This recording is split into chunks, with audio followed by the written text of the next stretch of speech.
Desde hacía meses, mi familia había estado organizando un viaje especial a un lujoso resort en la Costa del Sol. Mi hermana Lucía, la perfecta hija mayor, había insistido en que fuera en Marbella, ese paraíso de playas doradas y aguas cristalinas que tanto anhelaba visitar desde que su marido, Javier, le había prometido unas vacaciones de ensueño cuando naciera su primer hijo. Ahora, con el pequeño Mateo de 3 años, por fin reunían las condiciones para ese viaje familiar que mis padres, Carmen y Antonio, financiaban como regalo por su 5º aniversario de boda.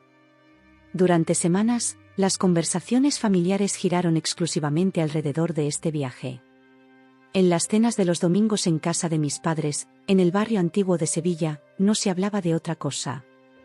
Veía cómo Lucía desplegaba folletos del Hotel Miramar sobre la mesa, entre los restos del gazpacho y las aceitunas, señalando entusiasmada las habitaciones con vistas al Mediterráneo. Mis padres asentían emocionados mientras yo sonreía tímidamente, aportando algunas sugerencias sobre lugares que podríamos visitar o restaurantes recomendados que había encontrado en Internet. ¿Te imaginas, mamá? Podremos ver el atardecer desde la terraza mientras tomamos una copa de fino. Exclamaba Lucía, ignorando por completo mi presencia. Pensé que era normal.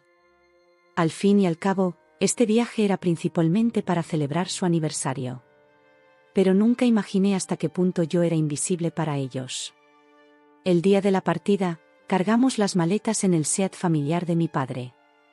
El trayecto desde Sevilla hasta Marbella fue un cóctel de canciones de Alejandro Sanz, paradas para que Mateo no se mareara, y anécdotas sobre viajes anteriores. Me sentí parte de algo, compartiendo ese espacio reducido con las personas que suponía me querían tanto como yo a ellos. Al llegar al imponente Hotel Miramar, con su fachada blanca resplandeciente bajo el sol andaluz, sentí un escalofrío de emoción. El vestíbulo era impresionante, suelos de mármol, columnas elegantes y un personal impecablemente uniformado que nos recibió con copas de cava y zumo para el pequeño. Lucía no dejaba de hacer fotos con su móvil mientras Javier cargaba a Mateo sobre sus hombros para que pudiera ver los peces de colores del estanque central. Era uno de esos momentos perfectos que quedan grabados en la memoria. Hasta que la perfección se rompió en 1000 pedazos. El recepcionista, un joven de sonrisa ensayada y traje azul marino, comenzó a entregar las tarjetas llave de las habitaciones. Señores Martínez, habitación 307, suite familiar con vistas al mar, dijo, entregándole las llaves a mi padre. Señores Rodríguez Martínez, habitación 309, suite deluxe con terraza, continuó, mientras mi hermana y Javier recogían sus llaves. Me quedé allí, con mi pequeña maleta roja, esperando que pronunciara mi nombre. El silencio se extendió incómodamente. Tosí ligeramente para llamar su atención. Disculpe, ¿y mi habitación? Soy Laura Martínez, pregunté con una sonrisa nerviosa. El recepcionista consultó su ordenador con el ceño fruncido. Lo siento, señorita, pero no tengo ninguna reserva a su nombre. Miré a mi familia, confundida. Fue entonces cuando vi algo que nunca olvidaré, la mirada cómplice entre mi padre y Lucía.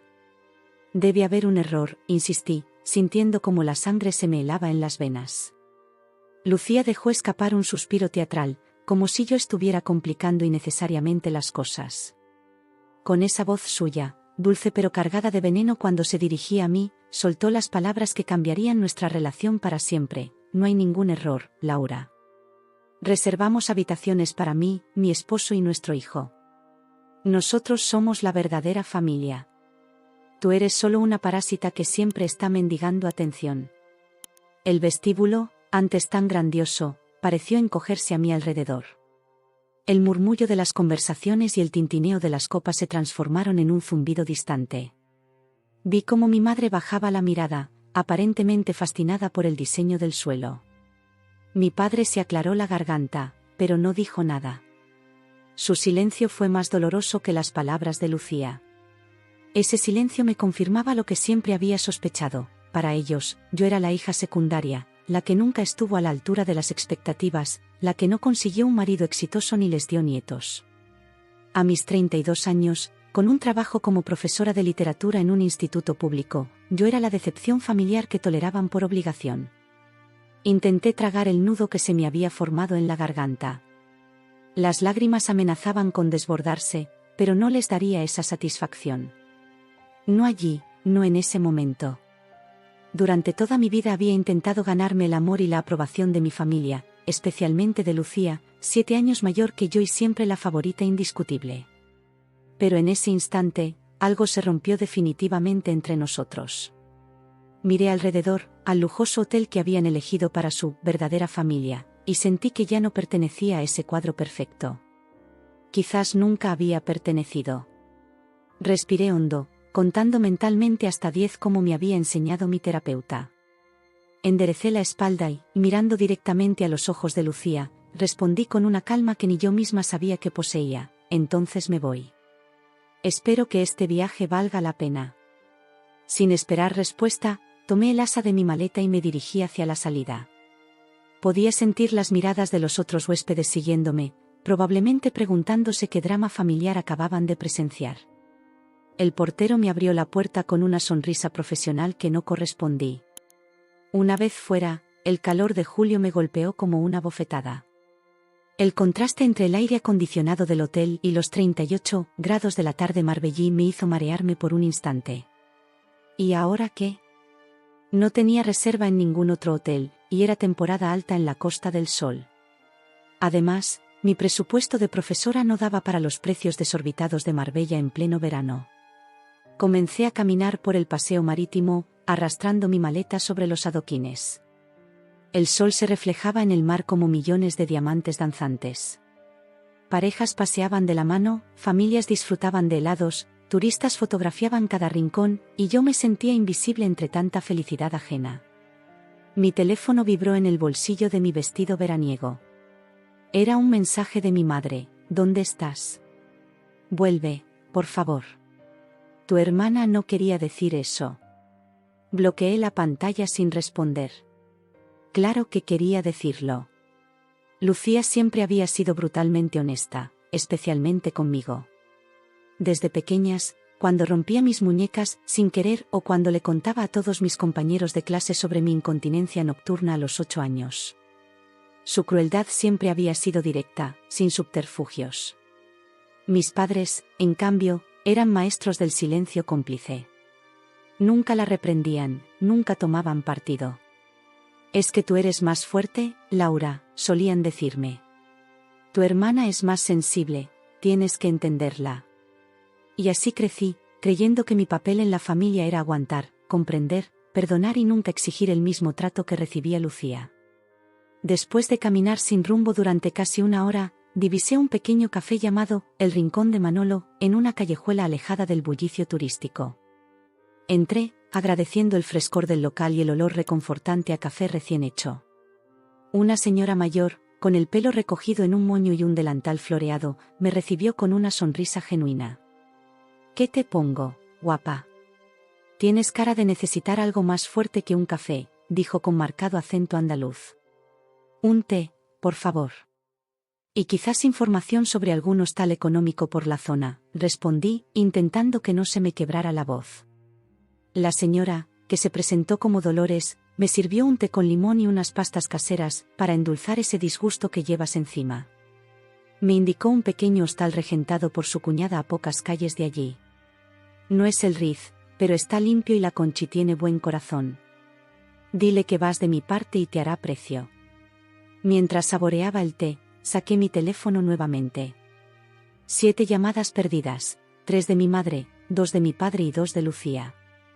También varios mensajes que oscilaban entre la preocupación y la culpabilización. «Estás arruinando las vacaciones», decía uno de Lucía. Una risa amarga escapó de mis labios. ¿Yo estaba arruinando las vacaciones? Yo, a quien ni siquiera habían considerado incluir en la reserva del hotel. El colmo de la hipocresía. Decidí llamar al instituto donde trabajaba y hablar con Marta, mi compañera del departamento de lengua y mi única amiga verdadera. Le conté entre lágrimas lo sucedido. «Quédate ahí», dijo con determinación. «Tengo una amiga con un apartamento en Fuengirola. Está a media hora de Marbella. Puedes quedarte allí el tiempo que necesites». Por primera vez en horas, sentí que podía respirar. Anoté la dirección y Dolores me explicó cómo llegar a la estación de autobuses. Antes de marcharme, La buena mujer me tomó de las manos y me miró a los ojos con esa sabiduría que solo dan los años. Niña, a veces la familia que importa no es la que te toca por sangre, sino la que te encuentras por el camino. Sus palabras quedaron resonando en mi mente mientras tomaba el autobús hacia Fuengirola. El vehículo avanzaba por la carretera costera, ofreciéndome vistas espectaculares del Mediterráneo que en otras circunstancias habría disfrutado plenamente. Al llegar a Fuengirola, seguí las indicaciones de Marta hasta un pequeño edificio de apartamentos a 2 calles de la playa. La amiga de Marta, Sofía, me esperaba con las llaves y una botella de vino. No sé qué ha pasado, pero cualquier amiga de Marta es mi amiga. El apartamento es pequeño pero tiene lo básico. Y lo mejor, una terraza con vistas al mar. Esa noche, sentada en la terraza con una copa de vino blanco bien frío, contemplando cómo las luces de los barcos parpadeaban en la distancia, tomé una decisión: no volvería a suplicar por migajas de afecto.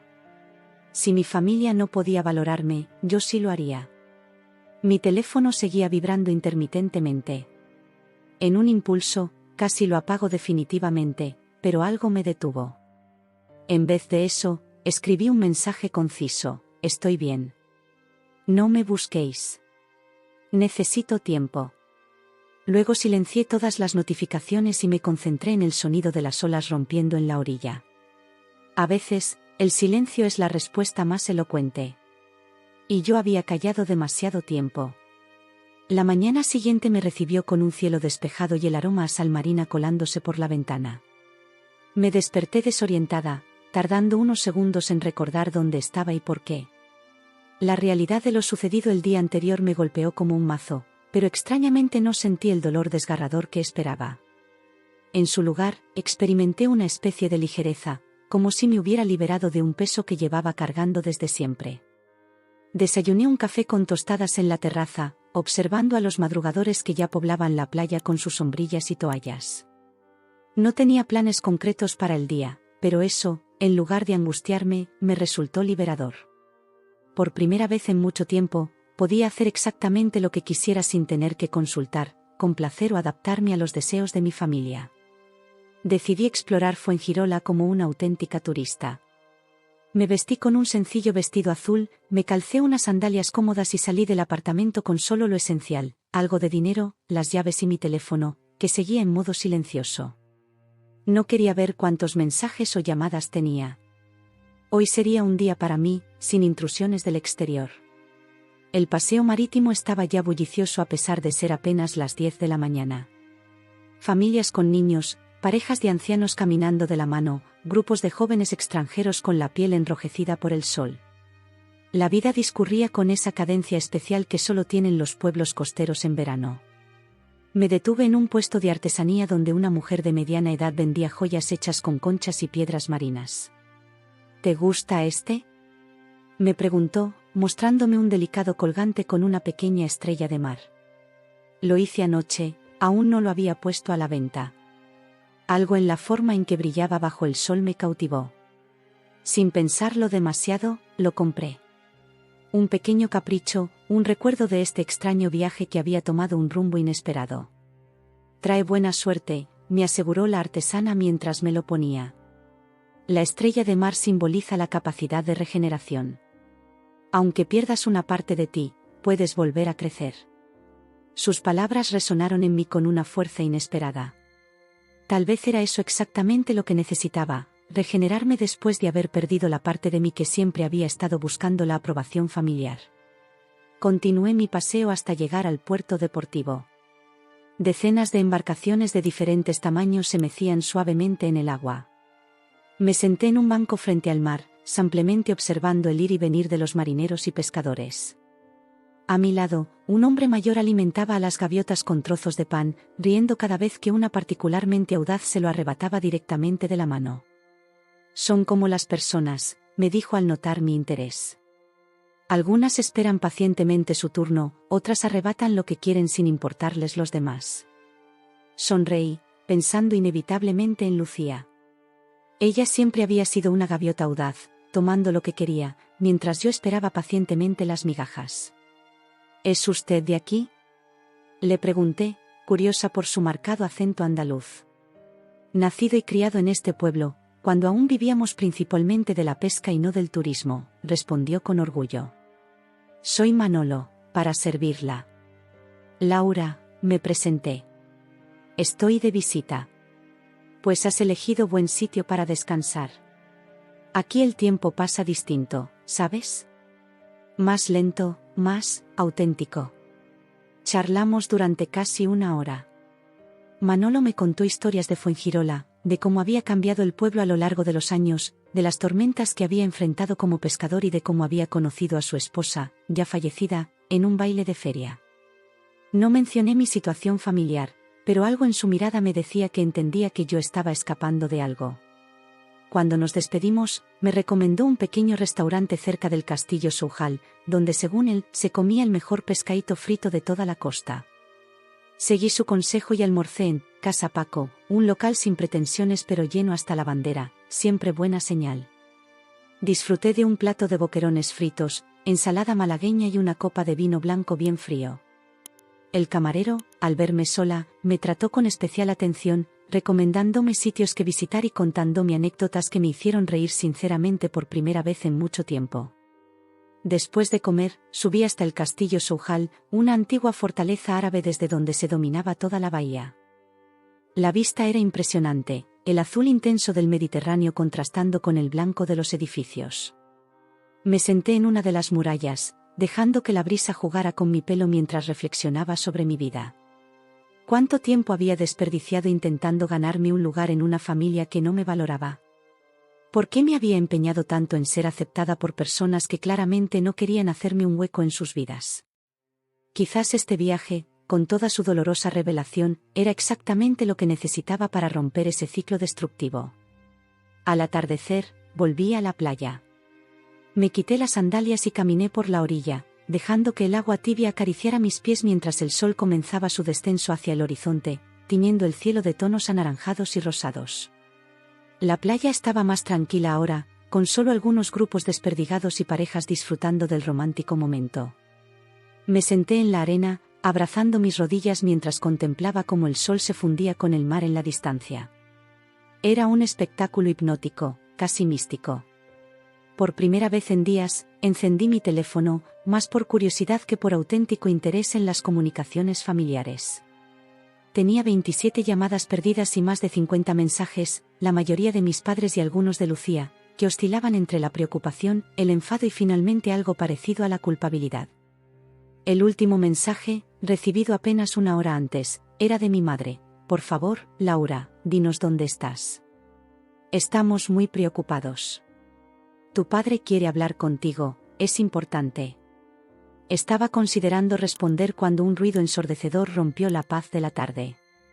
Varias sirenas sonaron simultáneamente, y pude ver cómo varias ambulancias y coches de policía pasaban a toda velocidad por el paseo marítimo, en dirección a la carretera que conectaba Fuengirola con Marbella. La gente comenzó a levantarse, intrigada por el alboroto. Un grupo de adolescentes que estaba cerca de mí empezó a comentar excitadamente. Ha habido un accidente gordo en la carretera de la costa, dijo uno, mirando su teléfono. Lo están compartiendo en todos los grupos. Un escalofrío recorrió mi espalda sin motivo aparente. Miles de coches circulaban por esa carretera cada día, especialmente en temporada alta. No tenía por qué ser nadie conocido. Y sin embargo, algo dentro de mí se agitó con inquietud. Me levanté y me acerqué a un grupo de locales que comentaban lo sucedido con rostros preocupados. Un coche se ha salido de la carretera en la curva del mirador, explicaba un hombre. Dicen que ha caído por el barranco. ¿Se sabe algo de los ocupantes?, preguntó una mujer. Parece que han conseguido sacarlos, pero están muy graves. Los llevan al hospital Costa del Sol. La multitud seguía creciendo, todos atraídos por la conmoción y el sonido de las sirenas que aún resonaban en la distancia. En ese momento, mi teléfono vibró en mi mano. Un nuevo mensaje de texto. Al abrir la pantalla, sentí que el mundo se detenía a mi alrededor. Laura, tuvimos un accidente. Por favor, socorro. Estamos en la ambulancia. Era mi madre. Leí el mensaje de mi madre 3 veces antes de que su gravedad me golpeara con toda su fuerza. Un sudor frío recorrió mi espalda mientras las palabras se agitaban en mi mente. Tuvimos un accidente. La rabia y el dolor que había sentido hacia mi familia se disolvieron instantáneamente, reemplazados por un miedo visceral que me dejó sin aliento. Intenté llamar al número de mi madre, pero saltaba directamente al buzón de voz. Lo mismo ocurrió con el teléfono de mi padre. Con manos temblorosas, marqué el número de Lucía, pero tampoco respondía. El pánico comenzó a apoderarse de mí mientras corría por el paseo marítimo en dirección a la parada de taxis. Hospital Costa del Sol, por favor. Es una emergencia. Le dije al taxista, un hombre mayor con cara de pocos amigos que, al ver mi expresión descompuesta, asintió gravemente y arrancó sin hacer preguntas. El trayecto desde Fuengirola hasta Marbella me pareció eterno, a pesar de que el taxista conducía a una velocidad que en otras circunstancias me habría aterrorizado. Mi mente era un torbellino de pensamientos contradictorios. Por un lado, intentaba prepararme para lo peor, por otro, me aferraba a la esperanza de que el accidente no fuera tan grave como parecía. Quizás solo eran heridas leves, quizás el mensaje dramático de mi madre era simplemente una forma de hacerme volver. ¿Son familiares suyos?, preguntó el taxista, rompiendo el tenso silencio. Sí, respondí con un hilo de voz. Mi padre, mi madre y mi hermana. El hombre asintió, apretando el acelerador un poco más. Lo vi en las noticias locales. Dicen que el coche se salió en la curva del Mirador. Es un tramo peligroso, sobre todo para quien no conoce bien la carretera. Sus palabras me provocaron una nueva oleada de angustia. Mi padre conocía perfectamente esa carretera, la habíamos recorrido decenas de veces en nuestros viajes a la costa. Si se había salido en esa curva, algo realmente grave debió ocurrir. El Hospital Costa del Sol apareció finalmente a nuestra derecha, un edificio moderno de varias plantas con un constante trasiego de ambulancias y vehículos. Pagué apresuradamente al taxista, dejándole una propina generosa que ni siquiera calculé, y corrí hacia la entrada de urgencias. El área de recepción estaba abarrotada. Familiares angustiados, pacientes esperando ser atendidos, personal médico apurado. El olor característico a desinfectante y el zumbido constante de conversaciones y equipos médicos me golpearon al entrar. Me dirigí directamente al mostrador donde una enfermera de mediana edad atendía con eficiencia mecánica. Busco a mi familia, dije, intentando controlar el temblor de mi voz. Han tenido un accidente de tráfico en la carretera de la costa. Martínez es el apellido. La mujer tecleó algo en su ordenador y luego me miró con esa expresión profesionalmente compasiva que tanto temen quienes esperan noticias en un hospital. Sí, los acaban de ingresar. Están siendo atendidos en diferentes unidades. ¿Es usted familiar directo? Soy su hija, respondí, sintiendo una extraña punzada al reclamar ese título que, apenas unas horas antes, me había sido negado. De acuerdo, asintió la enfermera. Su padre está en traumatología, segunda planta. Su madre en observación, aquí en urgencias. Y su hermana, hizo una pausa que me heló la sangre, está en quirófano en este momento. Un gemido involuntario escapó de mi garganta. La enfermera, acostumbrada a estas reacciones, me ofreció un vaso de agua y me indicó dónde esperar. Pero yo no podía quedarme quieta. Necesitaba verlos. Necesitaba saber exactamente qué había pasado y cuán grave era la situación. Decidí ir primero a ver a mi madre. Una enfermera me guió hasta un box separado por cortinas donde mi madre yacía conectada a varios monitores. Tenía un collarín cervical, una vía intravenosa en el brazo y una venda ensangrentada en la frente. Su rostro, normalmente cuidado con esmero, estaba pálido y cubierto de pequeños cortes causados presumiblemente por los cristales del parabrisas. Respiraba con dificultad, pero estaba consciente. Cuando me vio, sus ojos se llenaron de lágrimas. Intentó hablar, pero su voz era apenas un susurro ronco. Laura, viniste. Me acerqué a su cama, tomando su mano con cuidado de no disturbar la vía. Claro que vine, mamá. Tu padre. Lucía, comenzó, pero la interrumpí suavemente. Lo sé. Iré a ver a papá en un momento. Lucía está en quirófano, dije, intentando sonar más calmada de lo que realmente estaba. ¿Qué pasó, mamá? Mi madre cerró los ojos un instante, como si el simple recuerdo le provocara dolor físico.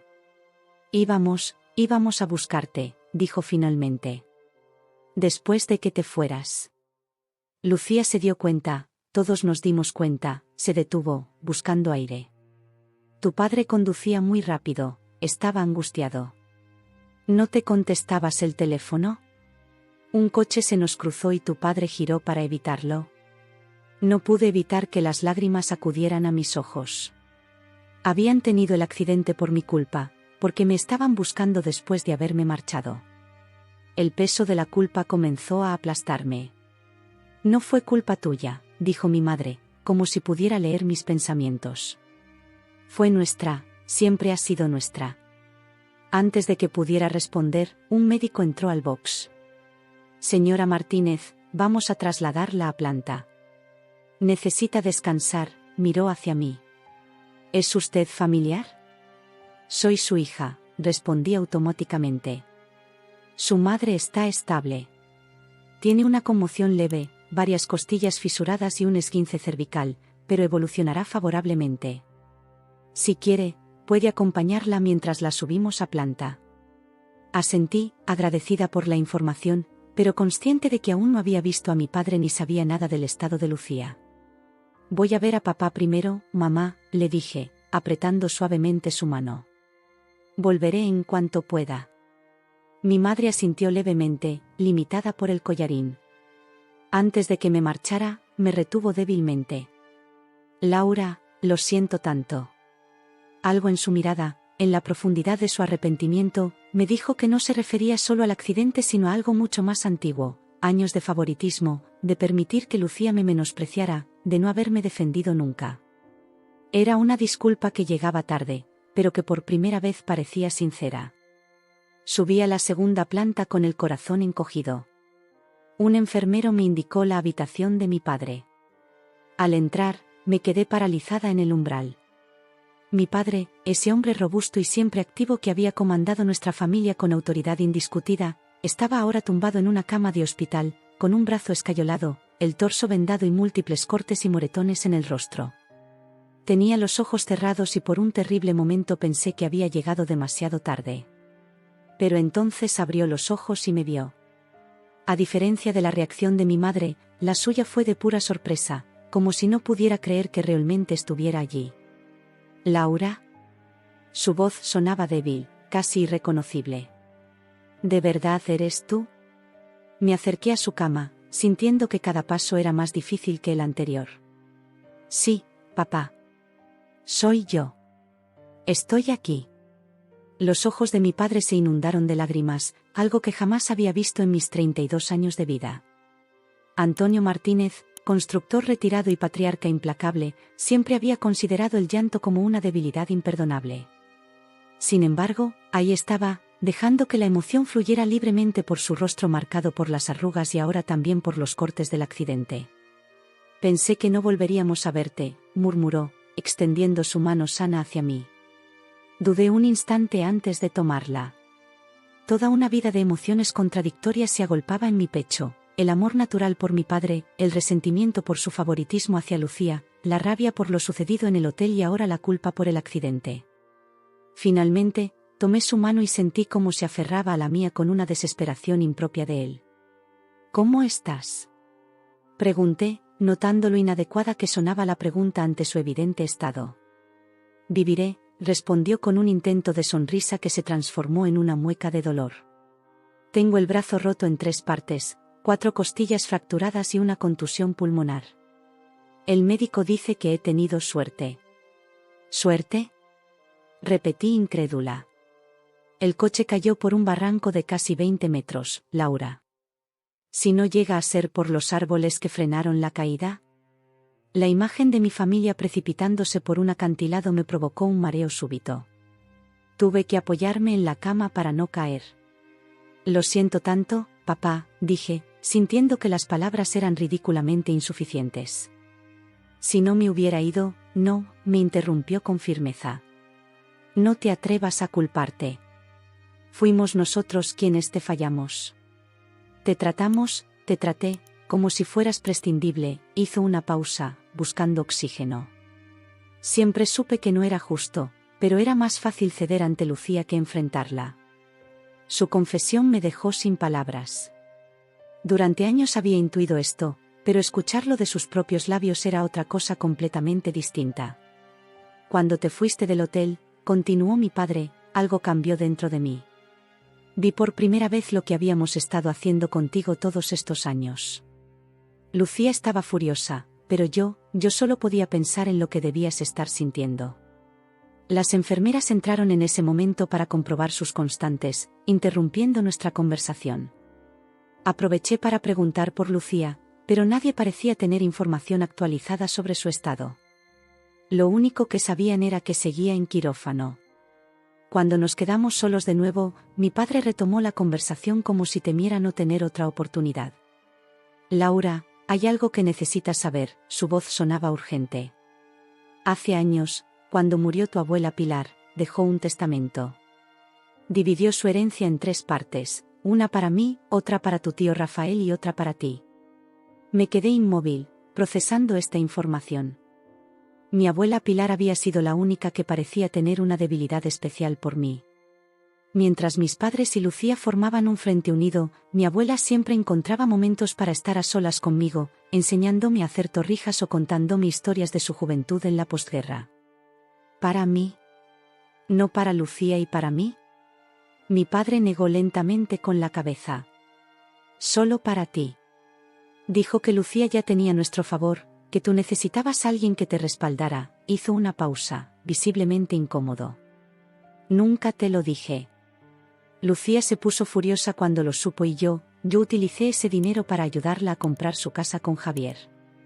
La revelación me golpeó como una bofetada. No era solo el dinero, que en realidad me importaba poco, sino la traición. Mi abuela había intentado equilibrar la balanza, darme algo que fuera solo mío, y ni siquiera eso me habían permitido tener. ¿Por qué me cuentas esto ahora?, pregunté con voz temblorosa. Porque casi muero hoy, Laura, respondió con una sinceridad descarnada. Y no quería irme sin que supieras la verdad, sin pedirte perdón. He sido un padre terrible para ti. Las lágrimas que había estado conteniendo finalmente se desbordaron. Lloré silenciosamente mientras mi padre apretaba mi mano, también llorando. Era un momento surreal, como si el accidente hubiera quebrado no solo sus huesos sino también las barreras emocionales que habían definido nuestra relación durante décadas. Un doctor entró en la habitación, interrumpiendo nuestro momento. Por su expresión grave, supe que no traía buenas noticias. ¿Es usted familiar de Lucía Martínez?, me preguntó directamente. Soy su hermana, respondí, sintiendo una opresión en el pecho. Su hermana ha salido de quirófano. La operación ha sido complicada. Tenía una hemorragia interna severa y hemos tenido que extirparle el bazo. Además, presenta un traumatismo cráneoencefálico grave. ¿Pero se pondrá bien?, la pregunta salió de mi boca antes de que pudiera contenerla.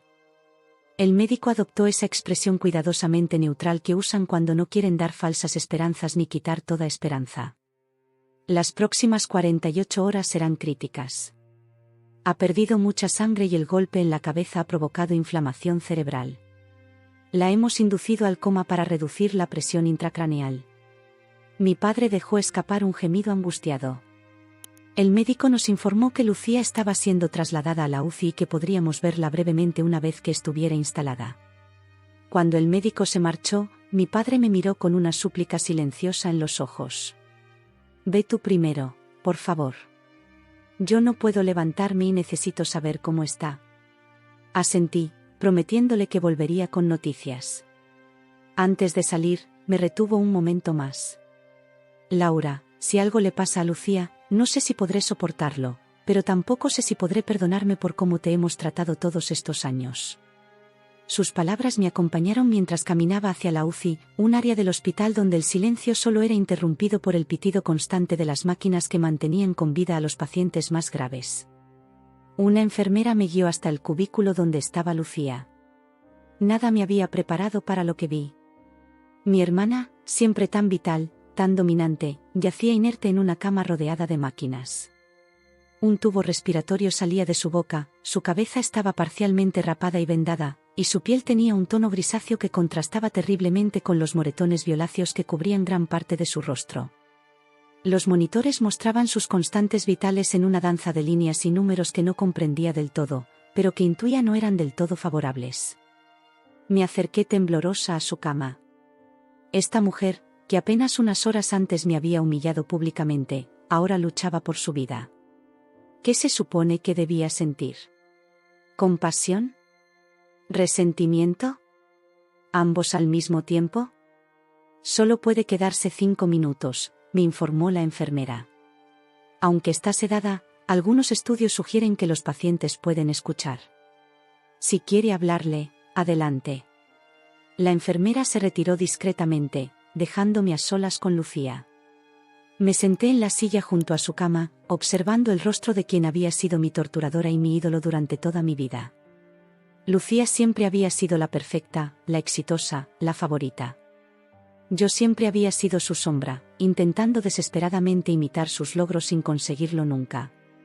Estoy aquí, Lucía, dije finalmente, sorprendida por la firmeza de mi propia voz. No sé si puedes oírme y no sé muy bien qué decirte. Una parte de mí quiere odiarte por todo lo que me has hecho, por cómo me has tratado siempre. Pero otra parte, mi voz se quebró momentáneamente, otra parte solo puede ver a mi hermana mayor, a la que admiraba cuando éramos pequeñas, antes de que todo se estropeara entre nosotras. Las lágrimas rodaban libremente por mis mejillas ahora. Era como si una presa se hubiera roto, liberando años de emociones contenidas. No sé si vas a salir de esta, Lucía. El médico no parece muy optimista. Pero quiero que sepas que, a pesar de todo, estoy aquí. No porque sea una santa ni porque haya olvidado, sino porque somos familia.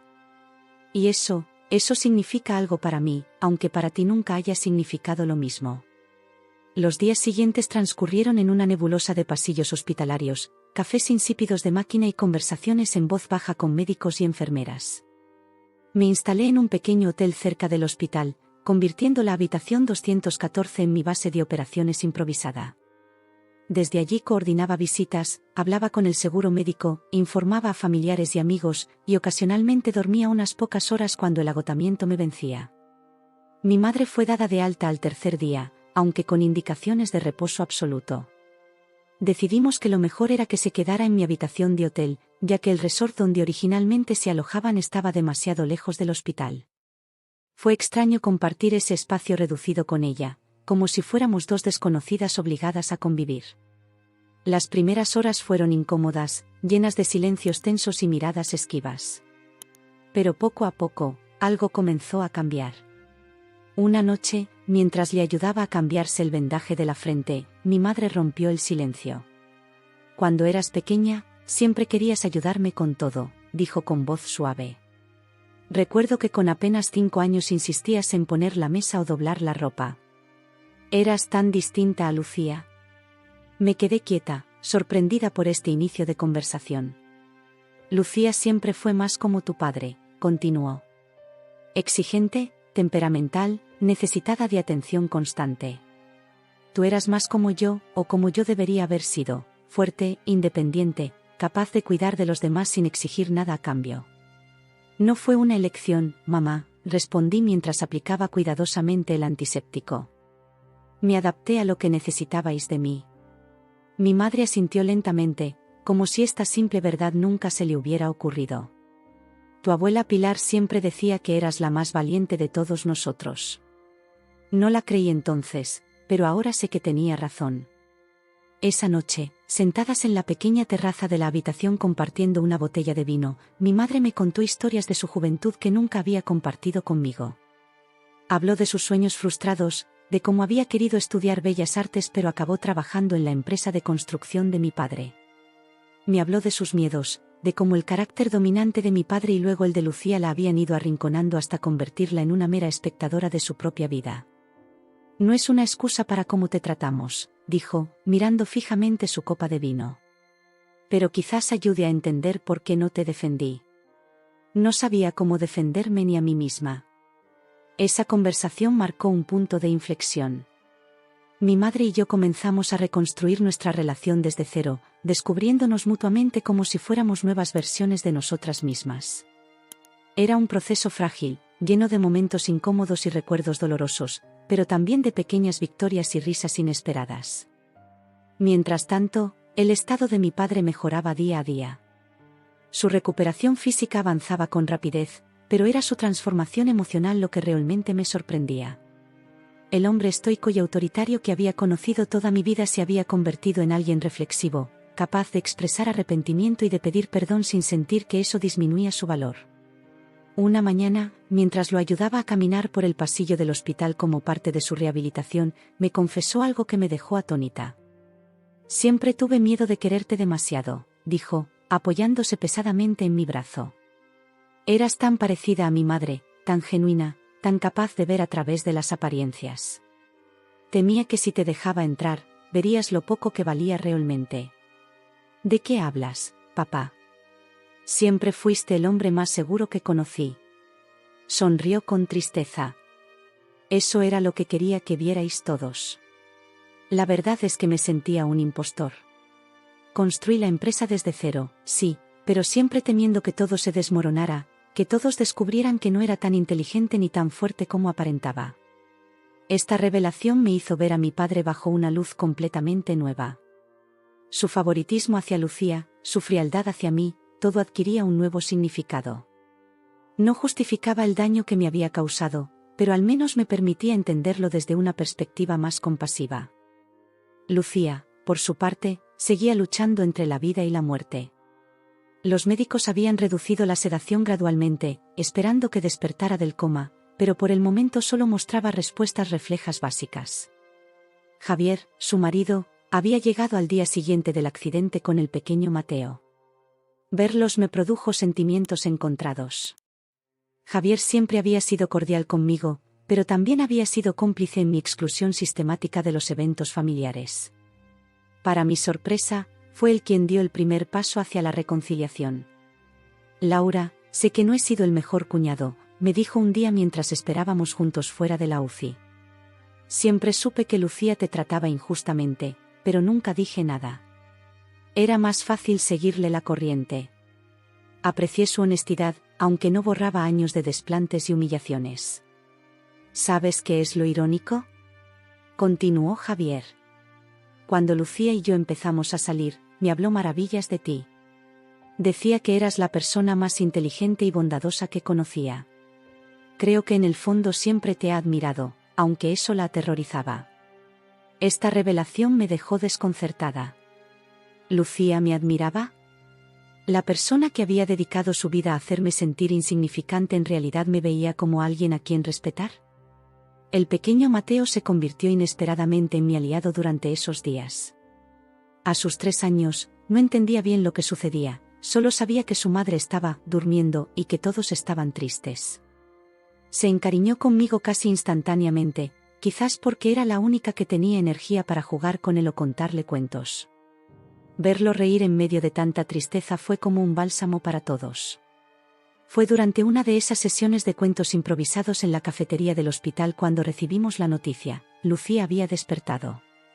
Corrimos a la UCI, donde un equipo médico la evaluaba.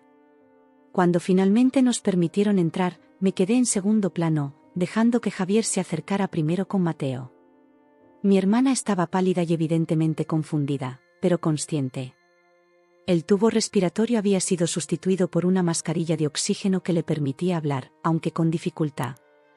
Cuando sus ojos se posaron en mí, algo cambió en su expresión. No sabría decir si era sorpresa, vergüenza o algo más complejo. «Laura», susurró con voz ronca. «¿Estás aquí?». Esas 2 palabras, tan simples, contenían todo un universo de significados. Podía haberme marchado. Después de todo lo que me había hecho, nadie me habría culpado por darle la espalda en su momento de necesidad. Pero ahí estaba, por razones que ni yo misma comprendía del todo. Me acerqué lentamente a su cama, insegura de cómo reaccionar. Para mi sorpresa, Lucía extendió su mano hacia mí. La tomé con cautela, como si fuera algo frágil que pudiera romperse con el más mínimo contacto. No debimos tratarte así, dijo, cada palabra un esfuerzo visible. No esperaba que estuvieras aquí, pero lo estás. Las lágrimas comenzaron a rodar por sus mejillas, creando caminos brillantes por su rostro magullado. Sin pensarlo, me incliné y la abracé con todo el cuidado que pude, evitando sus heridas. Sentí como su cuerpo se sacudía con sollozos silenciosos. Siempre he estado aquí, Lucía, murmuré. Aunque no quisieras verme. Ese momento no borró años de dolor ni resolvió mágicamente todos nuestros problemas. No hubo un y vivieron felices para siempre instantáneo. Lo que hubo fue un comienzo, una pequeña grieta en el muro que nos había separado durante tanto tiempo. Las semanas siguientes fueron de recuperación, no solo física sino emocional para toda la familia. Tuvimos conversaciones dolorosas pero necesarias, momentos de retroceso y otros de avance. Era como si el accidente hubiera sido un catalizador que nos obligó a enfrentar verdades que habíamos estado evitando durante décadas. Cuando finalmente llegó el día en que Lucía fue dada de alta, toda la familia estaba presente. Mi padre, aún con el brazo en cabestrillo pero ya capaz de caminar sin ayuda. Mi madre, cuyas heridas físicas habían sanado más rápido que las emocionales. Javier y el pequeño Mateo, que había decorado la habitación del hospital con dibujos coloridos. Y yo, la hermana que había regresado cuando podría haberse marchado para siempre. Mientras ayudaba a Lucía a sentarse en la silla de ruedas que la llevaría hasta el coche, me preguntó en voz baja, ¿crees que podremos arreglar esto algún día? ¿Crees que podrás perdonarme? Miré por la ventana. El sol brillaba con fuerza, iluminando las montañas que rodeaban Marbella. El mismo sol que unos días antes había contemplado en soledad desde la playa de Fuengirola, sintiéndome abandonada y traicionada. No lo sé, Lucía, respondí honestamente. Pero creo que vale la pena intentarlo. Y mientras empujaba su silla hacia la salida, donde el resto de la familia nos esperaba, sentí que por primera vez en mi vida estaba tomando el control de mi propia historia. Ya no era la niña invisible, la hermana menospreciada o la hija olvidada.